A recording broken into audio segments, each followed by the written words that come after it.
Good morning. આપણે આજના લેક્ચરમાં ટોપિક સ્ટડી કરશું major elements of SCADA. Okay,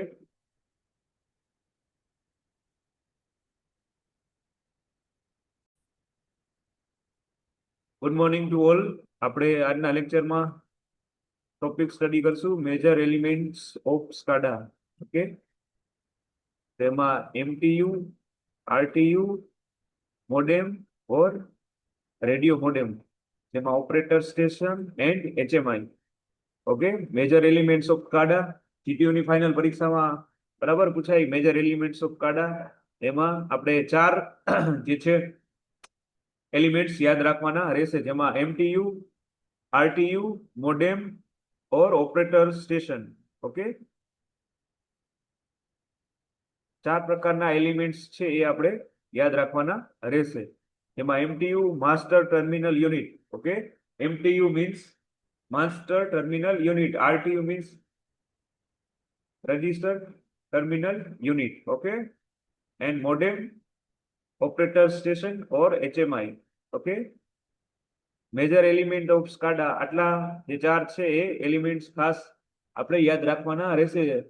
ત્યારે વાઇવામાં પણ પૂછી શકાય કે મેજર એલિમેન્ટ SCADA બોલો, તો MTU, RTU, modem, operator station or HMI. આ ચાર પ્રકારના એલિમેન્ટ્સ છે એ આપણે ખાસ યાદ રાખવાના રહેશે. મેજર એલિમેન્ટ ઓફ SCADA ચાર પ્રકારના છે એ આપણે યાદ રાખવાના રહેશે. MTU, RTU, modem, operator station or HMI, human machine interface. Okay, તો આટલા પ્રકારના જે એલિમેન્ટ છે એ આપણે યાદ રાખવાના રહેશે. બરાબર, ફરીવાર રિપીટ કરી લઈએ. MTU, RTU, modem, radio modem, operator station or HMI. બરાબર, તો ફર્સ્ટ આપણે જોઈએ MTU means master terminal unit. Okay, MTU means master terminal unit. હવે MTU માસ્ટર ટર્મિનલ યુનિટને આપણે હોસ્ટ કોમ્પ્યુટર સર્વર પણ કહેવામાં આવે છે. આપણા MTU છે એને આપણે હોસ્ટ કોમ્પ્યુટર સર્વર પણ એને કહેવામાં આવે છે. માસ્ટર ટર્મિનલ યુનિટને આખું જે કમ્પ્યુટરનું હોસ્ટ સર્વર છે એ આપણે એને કહેવામાં આવે છે. હવે મોડર્ન SCADA સિસ્ટમમાં છે એ MTU હંમેશા કમ્પ્યુટર આધારિત હોય છે. આખી મોડર્ન SCADA સિસ્ટમ છે એમાં MTU ઓલવેઝ એટલે કે હંમેશા કમ્પ્યુટર આધારિત હોય છે. MTU છે એ ફિલ્ડને મોનિટર અને કંટ્રોલ કરે છે. જો ઓપરેટર હાજર ના હોય તો પણ તે શક્ય છે. બરાબર, એટલે એવું જરૂરી નથી કે જે ઓપરેટર હોય ત્યારે જ આખું વર્ક થતું હોય. MTU માં ફિલ્ડને જ્યારે મોનિટર અને કંટ્રોલ, MTU છે એ આખું મોનિટર અને કંટ્રોલ કરતું હોય છે. એમાં ઓપરેટર હાજર ન હોય તો પણ એ શક્ય છે. ઓકે, આ ખાસ માસ્ટર ટર્મિનલ યુનિટ છે એનો એડવાન્ટેજીસ છે. હવે માસ્ટર ટર્મિનલ યુનિટ એ સેન્ટ્રલ લોકેશનથી દૂર રહેલ RTU સાથે કોમ્યુનિકેટ કરે છે. ઓકે, આ માસ્ટર ટર્મિનલ યુનિટ છે એ આખું સેન્ટ્રલ લોકેશનથી, જે આપણો જે પ્રોસેસ ચાલતી હોય એ સેન્ટ્રલ લોકેશનથી દૂર રહેલ જે RTU હોય, બરાબર, તો એની સાથે કોમ્યુનિકેટ કરવાનું કાર્ય કરે છે. ક્લિયર આટલું? MTU એ સેન્ટ્રલ લોકેશનથી દૂર રહેલ RTU સાથે કોમ્યુનિકેટ કરે છે. બરાબર, પછી RTU remote terminal unit.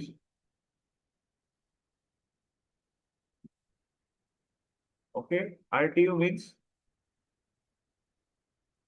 Remote terminal unit. RTU MTU થી રિમોટ લોકેશન પર હોય છે. આ RTU સાથે ફિલ્ડ ડિવાઇસ કનેક્ટેડ હોય છે. બરાબર, જે RTU છે રિમોટ ટર્મિનલ યુનિટ એ MTU થી રિમોટ લોકેશન ઉપર હોય છે. આ RTU સાથે ફિલ્ડ ડિવાઇસ કનેક્ટેડ હોય છે. ઓકે, ખાસ રિમોટ ટર્મિનલ યુનિટ છે એ માસ્ટર ટર્મિનલ યુનિટ છે એનાથી રિમોટ લોકેશન ઉપર હોય છે.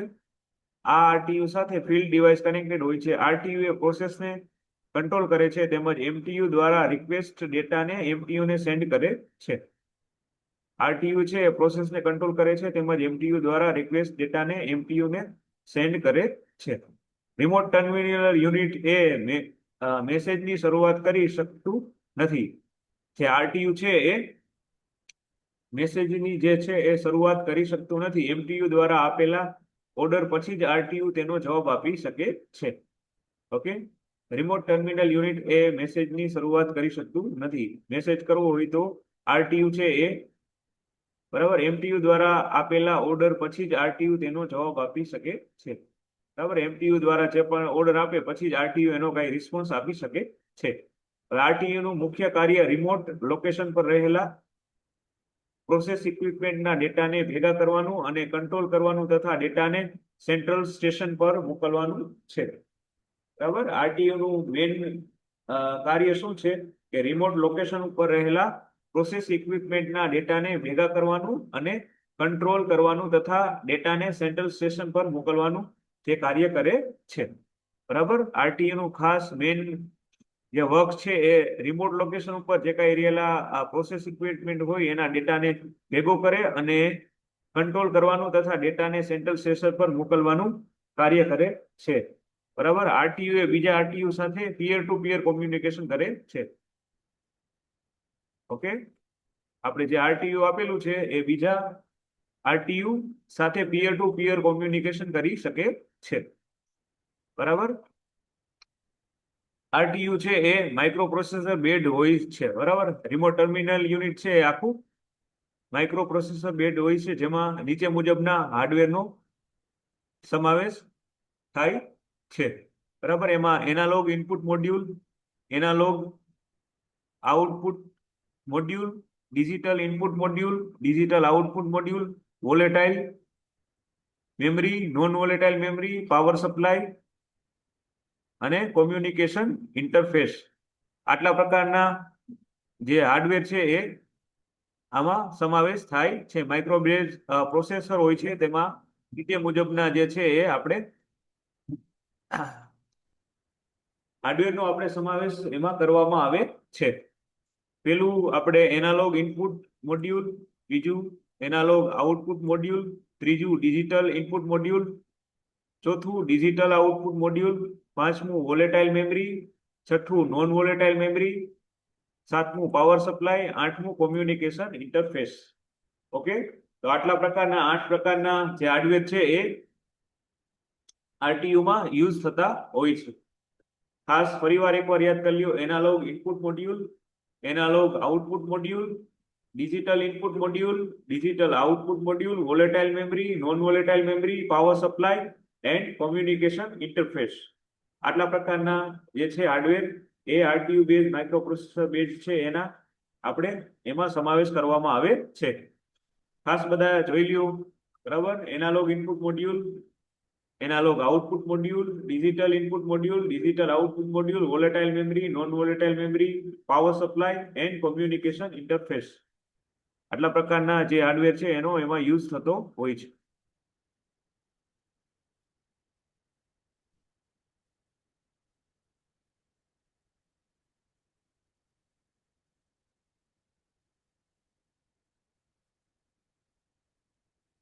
હવે નેક્સ્ટ છે રેડિયો મોડેમ.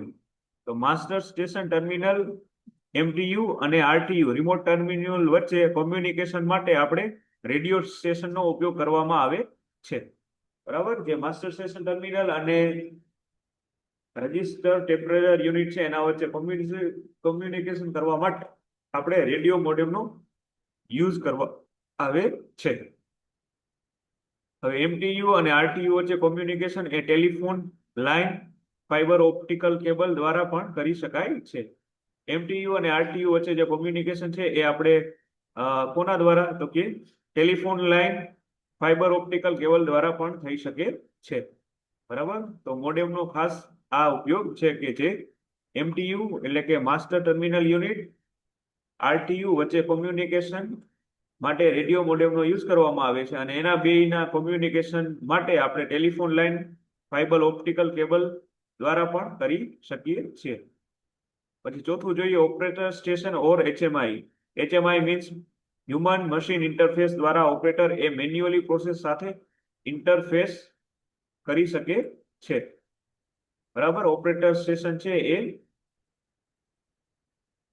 એ છે ઓપરેટર મેન્યુઅલ HMI દ્વારા જે ઓપરેટર છે મેન્યુઅલ પ્રોસેસ સાથે ઇન્ટરફેસ કરી શકે છે. બરાબર, હવે આ જે છે આખું લોકલ અથવા રિમોટ લોકેશન પર રહેલી પ્રોસેસ સેટ પોઈન્ટ ને ચેન્જ કરી શકે છે. ઓકે, આ આખું જે છે એ લોકલ અથવા રિમોટ લોકેશન પર રહેલી પ્રોસેસ ને સેટ પોઈન્ટ પર ચેન્જ કરી શકે છે. તો આ થઈ ગયું આપણું જે છે મેજર એલિમેન્ટ્સ ઓફ SCADA. બરાબર, જેમાં આપણે MTU master terminal unit study કર્યું, RTU remote terminal unit, modem radio operator station HMI. બરાબર, તો 4 પ્રકારના એલિમેન્ટ્સ છે એ યાદ રાખવાના રહેશે. માસ્ટર ટર્મિનલ યુનિટ MTU કે જે હોસ્ટ કોમ્પ્યુટર સર્વર પણ કહેવામાં આવે છે. મોડર્ન SCADA સિસ્ટમમાં MTU હંમેશા કોમ્પ્યુટર આધારિત હોય છે. ઓકે, MTU એ ફિલ્ડને મોનિટર અને કંટ્રોલ કરે છે.